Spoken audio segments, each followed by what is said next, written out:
Hello everyone, welcome to my channel KP success zone. दोस्तों, NCERT science का series चल रहा है जिसमें हम क्लास 6 अभी पढ़ रहे हैं और 10th तक ये सीरीज चलेगा। तो आने वाला जो भी एग्जाम है, चाहे टीआरई 4 हो, बिहार दरोगा और जो भी एग्जाम है पीसीएस का, उस सब के लिए काफ़ी इंपॉर्टेंट है। ठीक है, तो चलिए आज क्लास 6 के दूसरे चैप्टर जिसका नाम है भोजन के घटक को पढ़ेंगे और इसमें काफ़ी इंपॉर्टेंट क्वेश्चन है, जैसे कार्बोहाइड्रेट, प्रोटीन, इन सब चीज़ के बारे में कहाँ पाया जाता है, इसकी कमी से कौन सा रोग होता है। तो लास्ट तक जरूर पढ़िए, काफ़ी इंपॉर्टेंट चैप्टर है और काफ़ी सारा सवाल यहाँ से डायरेक्ट कंपटीशन एग्जाम में देखने को मिलता है। ठीक है, साथ ही आपको नोट्स भी प्रोवाइड हो जाएगा। अगर आप लोग नोट्स इसका नोट्स हूबहू यही नोट्स आप लेना चाहते हैं तो व्हाट्सएप पे हमारा जो नंबर है इस पे आप लोग कॉल कर सकते हैं, सॉरी व्हाट्सअप कर सकते हैं, आपको वहाँ पर मिल जाएगा। ठीक है, चलिए आज के चैप्टर को शुरू करते हैं। सबसे पहले हम इसको रीड करेंगे और उसके बाद नोट्स को पढ़ेंगे। ठीक है, पहले देखेंगे क्या है भोजन के घटक। तो देखिए, पिछले क्लास में हम लोग विभिन्न भागों में पाए जाने वाले भिन्न भिन्न प्रकार के व्यंजन और खाने के बारे में पढ़े थे। जैसे एक प्रकार के भोजन में चपाती, दाल, बैगन का भरता हो सकता है, तो दूसरे तरह कहीं चावल, कहीं साउथ में चले जाइएगा तो आपको सांभर। तो इस तरीके से खाने में परिवर्तन जगह के साथ देखने को मिलता है। आमतौर पर हमारे आहार में अन्न से बना कम से कम एक व्यंजन जरूर होता है। दूसरे खाद्य पदार्थों में दाल या मांस होता है, ठीक है, और सब्जी भी हो सकता है। इसमें दही, मट्ठा, अचार भी शामिल है। आप लोग जरूर खाते होंगे इस तरीके से मिक्स करके खाना। तो देखिए, इसमें अभी बेसिक सा है, लास्ट तक बने रहे क्योंकि काफ़ी इंपॉर्टेंट चीज़ नीचे है जो कि आने वाला है। ठीक है, हम वही खा लेते हैं। कभी कभी हम अपने भोजन में वस्तुतः इन सभी व्यंजनों को नहीं ले पाते हैं। क्या है कि व्यंजन में सब चीज़ों को हम कभी कभी नहीं ले पाते हैं, तब हम वही खा लेते हैं जो हमको रास्ते में मिल जाता है। हमसे कुछ लोगों के लिए यह संभव नहीं हो पाता है कि हर तरह के विविध व्यंजन का हर समय आनंद ले सके। ठीक है, काफ़ी इसके कारण हैं। काफ़ी लोग गरीबी के कारण भी संतुलित आहार नहीं ले पाते हैं।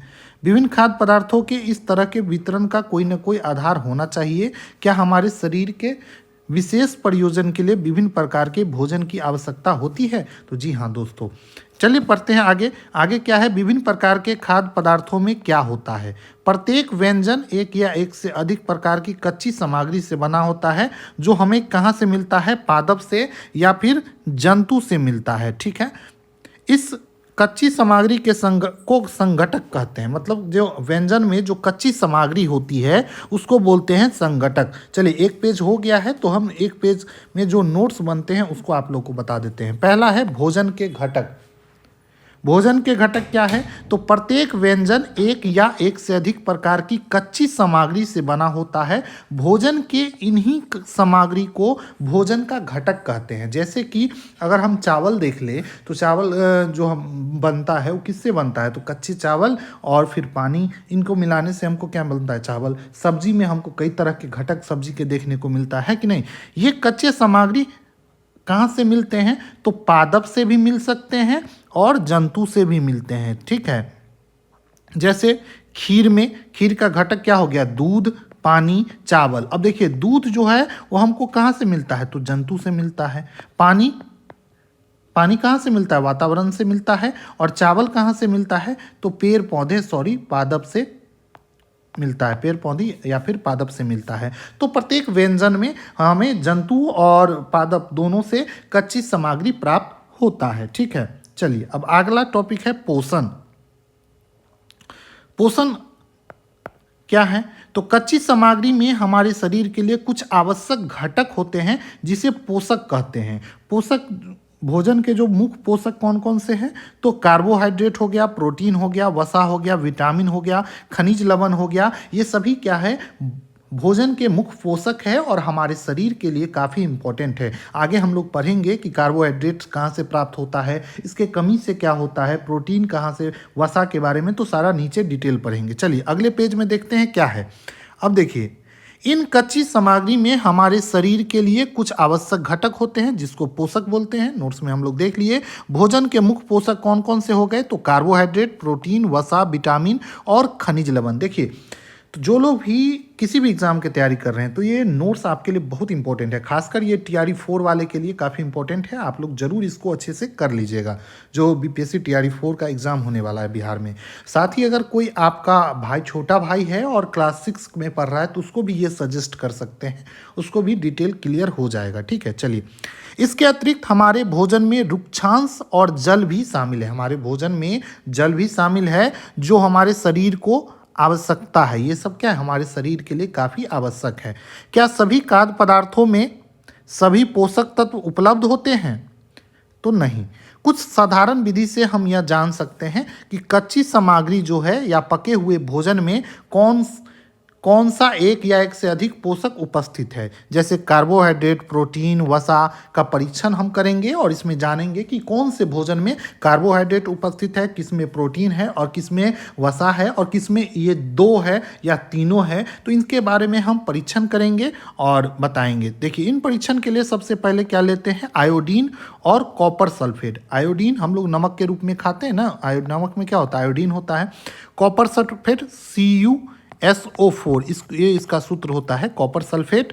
और कास्टिक सोडा विलयन की आवश्यकता होती है। तो परीक्षण करने के लिए, जांचने के लिए हमको आयोडीन, कॉपर सल्फेट और कास्टिक सोडा विलयन की आवश्यकता होता है। आगे हम लोग पढ़ेंगे और इससे बहुत अच्छा सवाल बनेगा, तो इसलिए इसको जरूर देखते रहिए। आवश्यकता होगी कुछ परखनली और एक ड्रॉपर की आवश्यकता होगी। ठीक है, ड्रॉपर के सहायता से इस जो विलयन है उसको डाला जाता है। इन परीक्षण को पके हुए भोजन और कच्ची सामग्री पर रखा जाता है और इन परीक्षण से प्राप्त प्रश्नों को 2.2 में दर्शाया गया है, तरीके से लिख सकते हैं। सारणी में कुछ खाद्य पदार्थ दर्शाए गए हैं। आप परीक्षण पर इन अन्य किसी उपलब्ध खाद्य पदार्थ कर सकते हैं। इन परीक्षण को सावधानी से कीजिए और किसी भी रसायन को खाने या चखने का प्रयास, जब भी इस तरीके के परीक्षण करें लैब में, तो किसी भी चीज़ को खाने का प्रयास न करें। सबसे पहले जो हम लोग करेंगे, कार्बोहाइड्रेट की परीक्षण। कार्बोहाइड्रेट, किसी भी भोजन में कार्बोहाइड्रेट है कि नहीं, इसके बारे में जांच करेंगे। ठीक है, देखिए, कार्बोहाइड्रेट के कई प्रकार होते हैं। हमारे भोजन में पाए जाने में मुख्य कार्बोहाइड्रेट होता है मंड और शर्करा। ठीक है, तो मंड और शर्करा के रूप में कार्बोहाइड्रेट पाया जाता है हमारे भोजन में। ठीक है, तो मंड के लिए परीक्षण करेंगे उससे पहले देख ले, तो आयोडीन जो हम डालते हैं परीक्षण में, उसका तनु विलयन लेते हैं। तनु विलयन का क्या मतलब हुआ, मतलब कि अगर किसी को तनु बनाना है, मतलब उसमें पानी की मात्रा बढ़ा देना है। ठीक है, जल से भरी परखनली में कुछ बूंद टिंचर आयोडीन को मिला देंगे तो क्या हो जाएगा, तनु विलयन बन जाएगा। उसी तरीके कॉपर सल्फेट का विलयन बनाएंगे और कास्टिक सोडा का विलयन बनाएंगे और परीक्षण करेंगे। चलिए देखते हैं।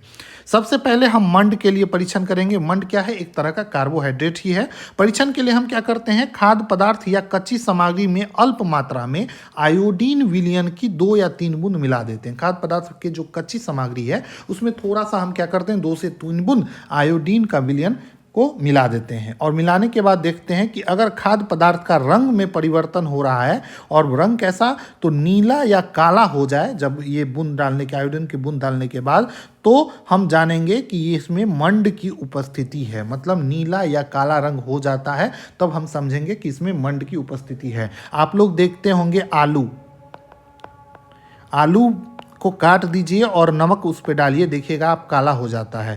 तो इसके किसके कारण, तो इसमें मंड की उपस्थिति होती है। कार्बोहाइड्रेट ही है मंड। ठीक है, तो मंड की उपस्थिति के कारण। चलिए अब आगे नोट्स में आपको दिखा देते हैं। तो यहाँ हम लोग देख लिए पोषक क्या है। कच्ची सामग्री में हमारे शरीर के लिए कुछ आवश्यक घटक होते हैं जिसको पोषक कहते हैं। पोषक भोजन में मुख्य रूप से कौन कौन से पोषक पाए जाते हैं, कार्बोहाइड्रेट, प्रोटीन, वसा, विटामिन, खनिज लवण। भोजन के रुक्षांश और जल भी हमारे लिए काफ़ी आवश्यक है। अब देखिए, कार्बोहाइड्रेट का प्रकार की बात करें तो हमारे भोजन में मुख्य कार्बोहाइड्रेट क्या है, तो एक मंड और एक शर्करा, 2 कार्बोहाइड्रेट है। सबसे पहले हम लोग मंड का परीक्षण करेंगे कि किसी भी खाद्य पदार्थ में मंड उपस्थित है या नहीं। इसको हम कैसे पता करें, तो इसके लिए हमको परीक्षण करेंगे। ठीक है, और कैसे परीक्षण करेंगे, तो खाद्य पदार्थ या कच्ची सामग्री में क्या करेंगे, आयोडीन का विलयन को 2-3 बूंद डालेंगे। और जैसे ही हम लोग आयोडीन की बूंद डालेंगे तो क्या हो जाएगा, देखेंगे कि खाद्य पदार्थ का जो रंग है उसमें परिवर्तन हो गया है। उसका जो रंग है नीला या फिर काला हो जाता है। जैसे ही हम क्या करेंगे, आयोडीन के विलयन से 2-3 बूंद डालेंगे तो खाद्य पदार्थ का जो कच्ची सामग्री है कैसा हो जाएगा, नीला और काला रंग। याद रखेंगे, नीला और काला हो जाएगा तब हम समझ जाएंगे कि इसमें कार्बोहाइड्रेट है, मतलब कि मंड उपस्थित है। कार्बोहाइड्रेट का ही रूप है मंड और शर्करा। ठीक है, तो कैसे पता चलेगा भैया? तो नीला और काला रंग हो जाने से पता चलेगा। ठीक है, तो इस कलर को याद रखेंगे, परीक्षण पूछ दिया जाएगा कि मंड परीक्षण में कलर परिवर्तन कैसे होता है, कौन सा कलर देखने से पता चलता है। तो नीला और काला आपको याद रखना है, मल्टीपल चॉइस में इस तरह के क्वेश्चन पूछे जाते हैं। ठीक है, चलिए अगले पेज में देखेंगे तो अगले पेज में प्रोटीन का परीक्षण की चर्चा की गई है और वसा का परीक्षण। देखिए हम लोग आपका जो भी है सब नोट्स में भी लिखा हुआ है, एक बार यहाँ भी पढ़ लेते हैं। प्रोटीन के परीक्षण में हम क्या करते हैं, तो खाद्य पदार्थ का परीक्षण, जिस खाद्य पदार्थ का हमको परीक्षण करना है उसके ठोस भाग को लेते हैं, सबसे पहले उसको पेस्ट और चून बना लेते हैं। चून बनाने के बाद थोड़ी मात्रा को पीसकर या मसलकर उसको चून को एक साफ परख नली में डाल देते हैं और 10 बूंद जल डालकर उसे अच्छी तरीके से हिला लेते हैं, जो पीसकर हम डालें उसको। उसके बाद ड्रॉपर की सहायता से 2 बूंद कॉपर सल्फेट का विलयन मिलाते हैं। ठीक है, और 10 बूंद कास्टिक सोडा का विलयन डालते हैं। दोनों डालेंगे, कॉपर सल्फेट और कास्टिक सोडा दोनों डालेंगे। कॉपर सल्फेट 2 बूंद और कास्टिक सोडा 10 बूंद, और उसको फिर हिला देंगे। और हिलाने के बाद हम देखेंगे कि वो अगर बैंगनी रंग का हो गया है, तो बैंगनी रंग का अगर खाद्य पदार्थ हो जाता है तो समझेंगे कि उसमें प्रोटीन की उपस्थिति है। अगर नहीं होता है तो मतलब कि इसमें प्रोटीन उपस्थित नहीं है। आगे हम लोग और डिटेल से पढ़ने वाले हैं प्रोटीन के बारे में, कहाँ किस फल से किस अनाज से हमें प्रोटीन मिलता है, इन सब चीज़ के बारे में पढ़ेंगे। ठीक है, आगे देखिए वसा का परीक्षण कैसे करेंगे। वसा परीक्षण के लिए हम क्या करते हैं, अल्प मात्रा में खाद्य पदार्थ को लेंगे और इसके कागज के टुकड़े में लपेट कर कूटेंगे। और ध्यान रखना है, इसे तब तक कूटना है जब तक कि तेल के जैसा धब्बा कागज पर न आए, और जब उसमें प्रकाश के सामने लाए तो जो कागज है धब्बे से होकर धुंधला प्रकाश आर पार जा सके। ठीक है, तो कागज पर जो तेल का धब्बा दिखाई देगा वही क्या है, वसा की उपस्थिति को दर्शाता है। ये दर्शाता है कि इसमें क्या है, वसा है। चलिए इस पेज में जो हम लोग पढ़े, इसको नोट्स में हमने किस तरीके से बनाया है उसको भी देख लीजिए। और ये नोट्स अगर आपको लेना है तो ऊपर जो व्हाट्सअप नंबर हम दिए हैं उस पर ज़रूर व्हाट्सअप कीजिएगा, ताकि आपको नोट्स मिल जाए और आप लोग एग्ज़ाम में रिवीजन कर सके अच्छे से। ठीक है, PDF के फॉर्म में नोट्स मिलेगा और क्लास वाइज मिलेगा। अभी क्लास 6 खत्म हो जाएगा तो क्लास 6 मिलेगा। साथ ही दोस्तों हमने ज्योग्राफी NCERT भी किया है, जिसमें क्लास 6 से लेकर 9 तक कंप्लीट है। 10th चल रहा है, एक चैप्टर हो चुका है और उसको भी जल्द कंप्लीट करा लिया जाएगा। तो जो लोग भी TRE 4 की तैयारी कर रहे हैं और ज्योग्राफी पढ़ना चाहते हैं तो उस प्लेलिस्ट में जाकर उसको ज़रूर पढ़िए। और अगर आपको PDF चाहिए तो हमारे जो व्हाट्सअप नंबर है वहाँ से आप लोग व्हाट्सअप कर सकते हैं। ठीक है, चलिए अब हम पढ़ेंगे प्रोटीन परीक्षण। प्रोटीन परीक्षण के लिए हम लोग क्या करेंगे, तो खाद्य पदार्थ का एक पेस्ट बनाकर उसमें साफ परख नली में डाल देंगे। डालने के बाद हम करेंगे क्या कि 10 बूंद जल को डालकर उसे अच्छी तरीके से हिला लेंगे। ठीक है, जल को डालकर अच्छी तरीके से जब हिलाएंगे तो जो खाद्य पदार्थ का पेस्ट है उसमें घुल जाएगा। उसके बाद 2 बूंद कॉपर सल्फेट CuSO4 उसको डालकर उसका जो विलयन है उसको डालेंगे 2 बूंद। और उसके बाद 10 बूंद, देखिए 10 बूंद क्या डालेंगे, कास्टिक सोडा डालेंगे। कास्टिक सोडा डालेंगे 10 बूंद और इसके विलयन को डालकर हिलाकर कुछ देर के लिए रख देंगे। और रखने के बाद देखेंगे कि अगर परखनली में जो पदार्थ है, कच्ची सामग्री है, वो बैंगनी कलर का हो जाए, मतलब कि समझ लीजिए अगर बैंगनी कलर का हो जाए तो इसका मतलब ये दर्शाता है कि इसमें प्रोटीन उपस्थित है। अगर यह बैंगनी कलर का नहीं होता है, मतलब कि उस कच्चे पदार्थ में, खाद्य पदार्थ में प्रोटीन की उपस्थिति नहीं है। और अगला है वसा परीक्षण। वसा परीक्षण भी हम लोग देखे थे। वसा परीक्षण में क्या करेंगे, खाद्य पदार्थ की अल्प मात्रा को कागज के टुकड़े में लपेट लेंगे और उसको कूटेंगे, और तब तक कूटेंगे जब कागज पर तेल के धब्बे दिखाई न देने लगे। ठीक है, अधिक खाद्य पदार्थ में वसा की उपस्थिति दर्शाता है। जो धब्बा है अगर आज दिखने लगेगा, इसका मतलब इसमें क्या है, वसा की उपस्थिति है। ठीक है, वसा सबसे ज़्यादा तेलीय पदार्थ होता है। वसा प्रोटीन, मंड, ये सभी पोषक हमारे भोजन के लिए उपलब्ध रहता है और ये हमारे भोजन के लिए आवश्यक है। लेकिन इसी का अगर हम आवश्यकता से अधिक उपयोग कर लेते हैं वसा का, तो हमें कई तरह के बीमारी, मोटापा जैसे चीज़ देखने को मिलता है। ठीक है, चलिए आगे हम लोग पढ़ेंगे और देखेंगे कि कहाँ पर क्या पाया जाता है। ठीक है, तो देखिए यहाँ हम लोग वसा परीक्षण कर लिए। ये परीक्षण क्या दर्शाता है कि वसा, प्रोटीन, मंड सभी खाद्य पदार्थों में उपस्थित है, जिसको हम लोग परीक्षण किया। ठीक है, क्या एक खाद्य पदार्थ में एक से अधिक पोषक तत्व उपस्थित होते हैं?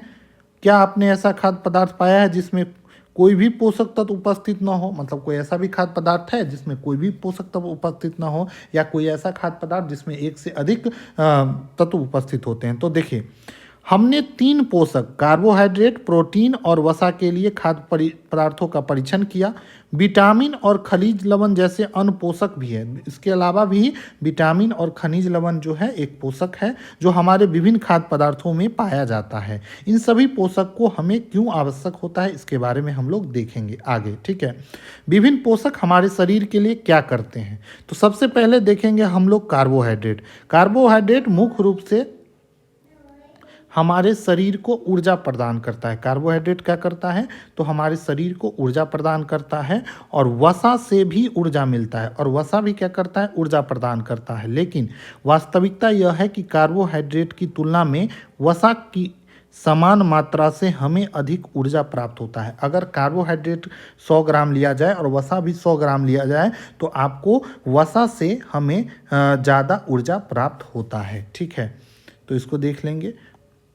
वसा प्रोटीन की आवश्यकता वसा और प्रोटीन, देखिए, वसा और प्रोटीन की आवश्यकता शरीर की वृद्धि और स्वस्थ रहने के लिए होता है। प्रोटीन युक्त भोजन को प्रायः शरीर वर्धक भोजन भी कहा जाता है। ठीक है, तो पिछले पेज में हम लोग देखेंगे। चलिए, कार्बोहाइड्रेट युक्त भोजन ऊर्जा देने वाला भोजन कहते हैं कार्बोहाइड्रेट भोजन को। अब देखिए, कार्बोहाइड्रेट का मुख्य स्रोत क्या है? कार्बोहाइड्रेट का मुख्य स्रोत देख लेंगे तो शकरकंद, जो कि इसको हम लोग हमारे यहाँ मिथिला में अल्हुआ बोला जाता है, आलू हो गया, गन्ना हो गया, पपीता, तरबूज, आम, मक्का, बाजरा, चावल, गेहूँ, ये सभी जो है दोस्तों कार्बोहाइड्रेट के मुख्य स्रोत हैं। ठीक है, उसके बाद हम लोग देखेंगे कि वसा के कुछ स्रोत। तो वसा के कुछ स्रोत, 2 तरह के स्रोत हैं वसा के, एक पादप और जंतु स्रोत।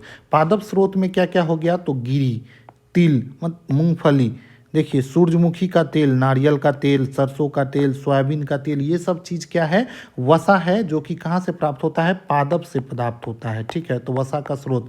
और जंतु से स्रोत क्या क्या हो जाता है? तो मांस, मछली, घी, दूध, मक्खन, क्रीम, अंडा, ये सभी वसा का जो है वह क्या है? जंतु से प्राप्त होने वाला स्रोत है। ठीक है, तो इसको हम लोग यहाँ तक पढ़ लिए। चलिए, अब नोट्स में हम आपको एक बार रिवीजन करा देते हैं इसी सब चीज़ों का। तो वसा परीक्षण हम लोग देख लिए थे। उसके बाद देखेंगे कार्बोहाइड्रेट के स्रोत। कार्बोहाइड्रेट के स्रोत यहाँ आप लोग फिगर में देख ही लिए हैं, यहाँ पर इसको लिख दिए हमने।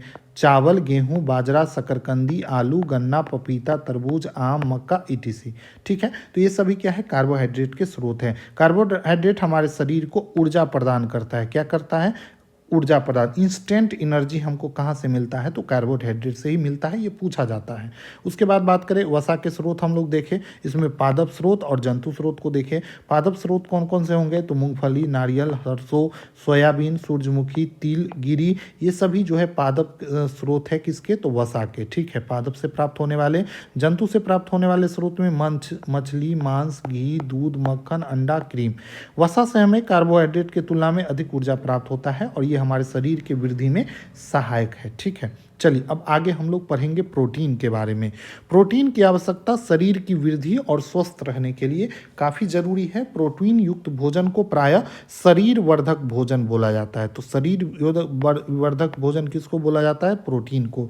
उसके बाद बात करें विटामिन। विटामिन रोगों से हमारे शरीर की रक्षा करता है। विटामिन क्या करता है?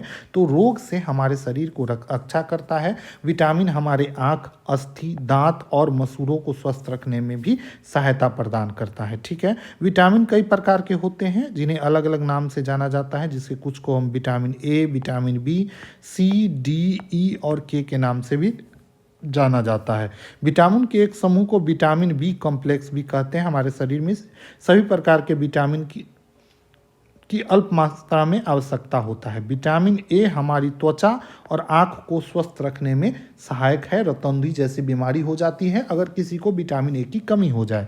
विटामिन सी की बात करें तो बहुत से रोगों से लड़ने में सहायता करता है, इसलिए रोग प्रतिरक्षी भी बोला जाता है विटामिन सी को। और विटामिन डी हमारी अस्थि को और दांतों को मजबूत करता है और कैल्शियम को उपयोग करने में हमारे शरीर की सहायता करता है।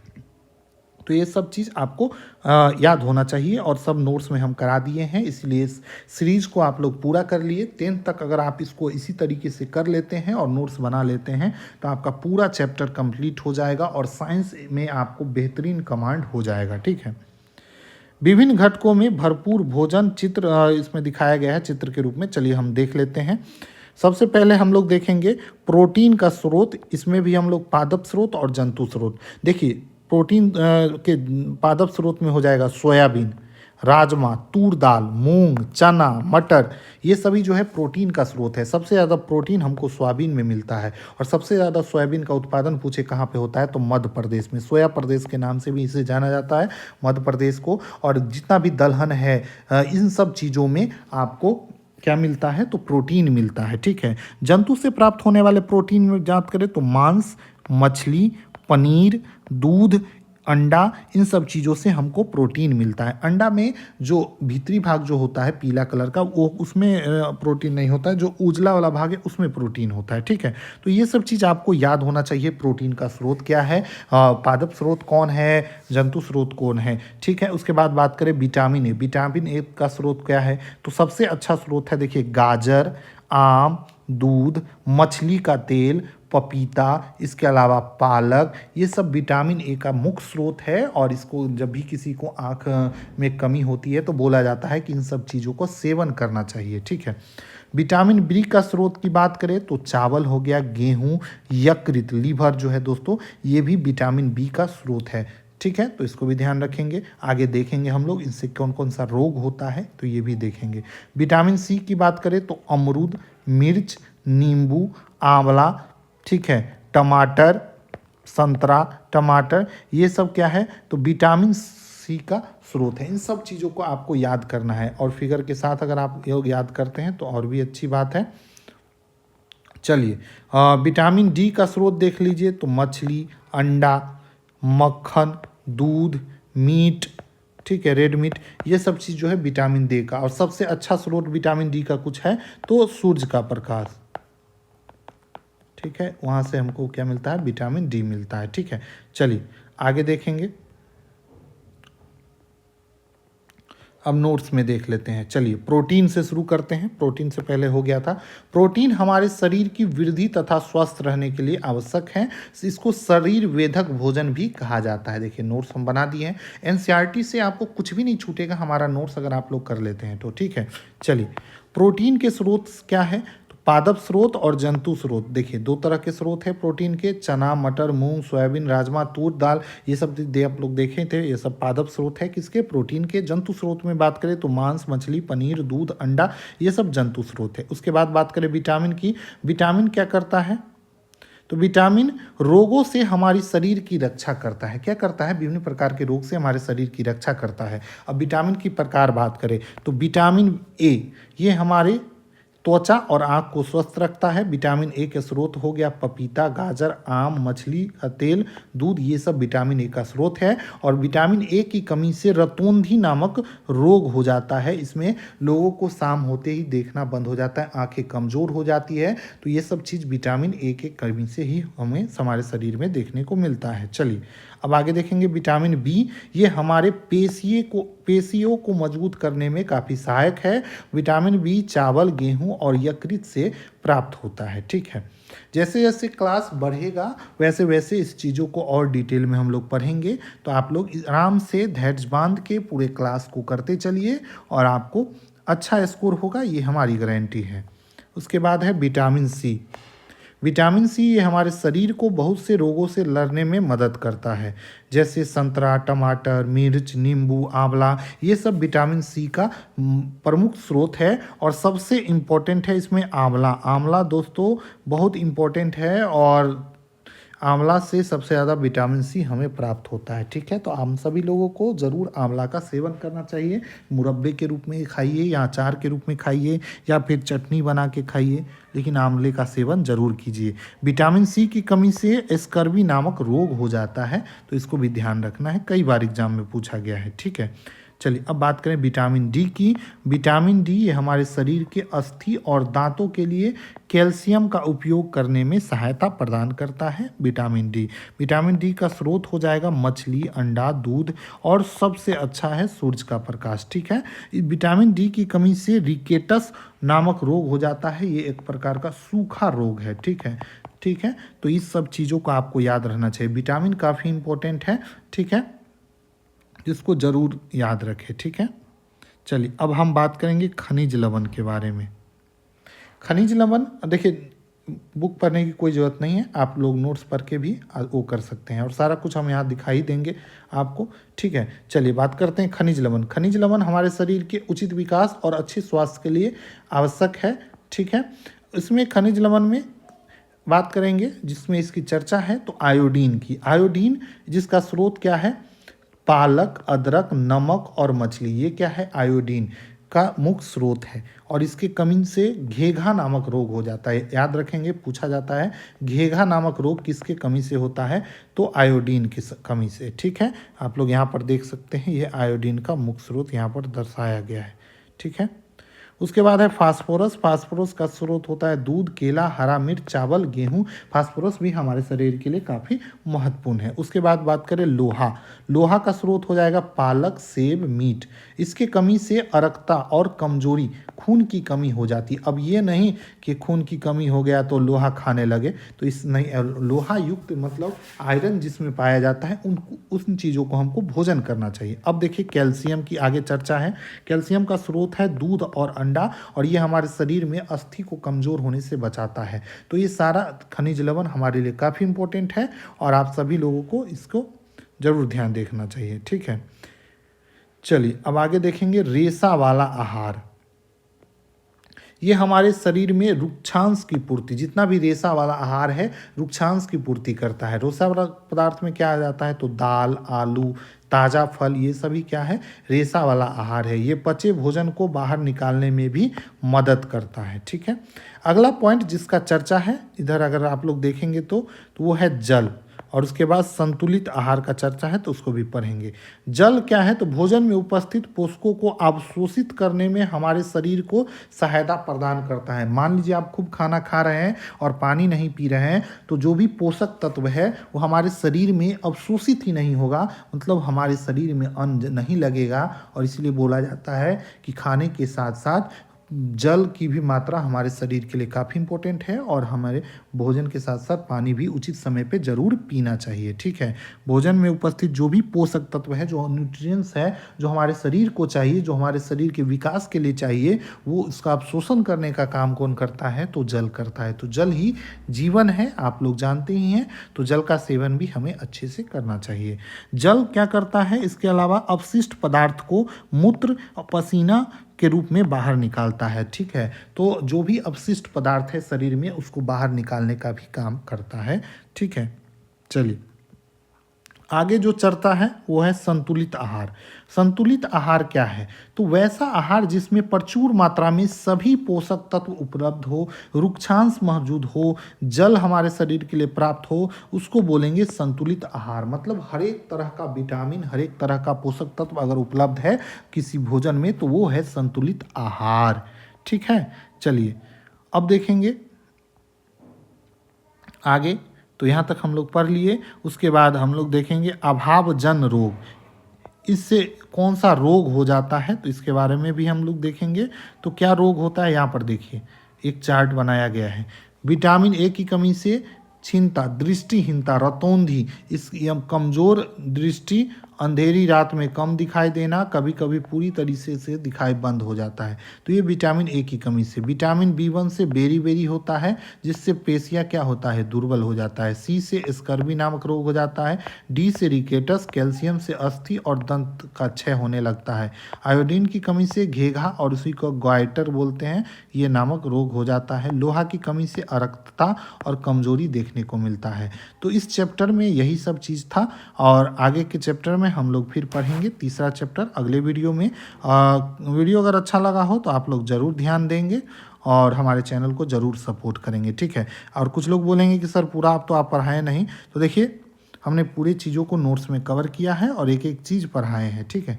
और इसका पीडीएफ चाहिए तो आप लोग हमारे व्हाट्सअप नंबर पे ज़रूर संपर्क करें और वहाँ से आप व्हाट्सअप नंबर से आप पीडीएफ ले सकते हैं। साथ ही अगर आपको ज्योग्राफी एनसीईआरटी का भी पीडीएफ चाहिए तो वो भी आप ले सकते हैं, ठीक है। चलिए मिलते हैं अगले क्लास में। धन्यवाद।